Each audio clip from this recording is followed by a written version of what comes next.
না কি সেটা বলেন আপনারা বিচার করতে পারবেন আমার বাজানের যদি বিচার করতে পারেন তাহলে আমি কইব নাইলে কইতাম না। মুন্সিগঞ্জের চরাঞ্চলে মোল্লাকান্দি ইউনিয়নে আধিপত্য বিস্তারকে কেন্দ্র করে তুহিন দেওয়ান নামের এক যুবককে প্রকাশ্যে গুলি করে হত্যা করেছে প্রতিপক্ষের অস্ত্রধারীরা।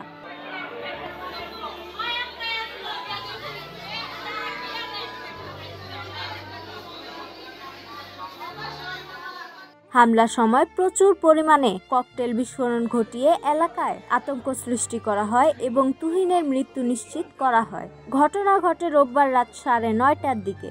নিহতের মা লাকি আক্তার জানান, রাজনৈতিক পূর্ব শত্রুতার জেরে গত কয়েক মাস ধরেই তাকে হত্যার হুমকি দেয়া হচ্ছিল। আপনারা বিচার করতে পারবেন আমার বাজানের যদি বিচার করতে পারেন তাহলে আমি কইব নাইলে কইতাম না।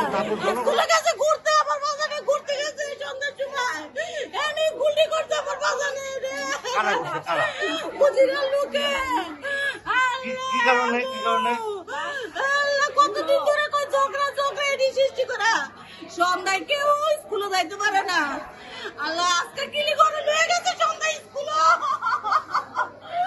সন্ধ্যায় কেউ স্কুলে গেলে আন্না গুদি গুলি করে দিছিল লোকের বাইছে। আল্লাহ আমার দিনের আইনা দেন আপনারা আমার সোনার বনি আমার নুনের ছেলে তুই আমার দিন গো আমি সন্ধ্যা মন করছি কই মাই কাছে বাঁচতিনি কথা কই আমি তুই সারা জীবন চলে গেল না আমার তুই কই বাবু আমার সোনার বনি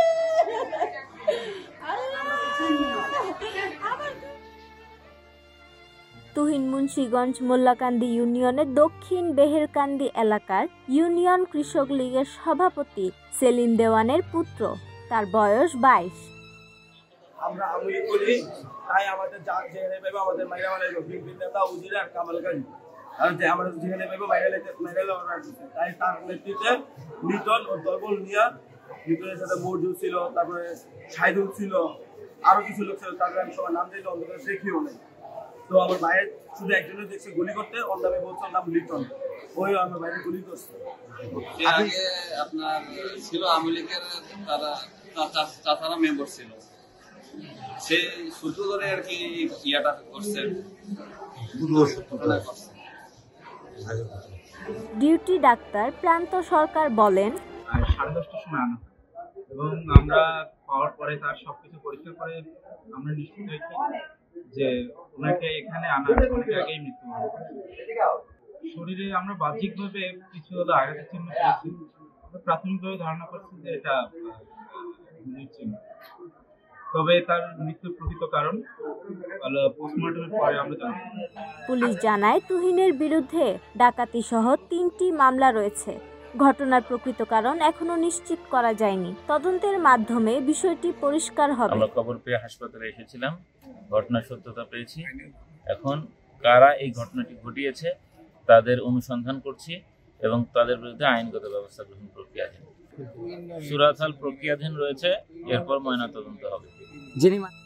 উত্তেজনা নিয়ন্ত্রণে এলাকার অতিরিক্ত পুলিশ মোতায়েন করা হয়েছে।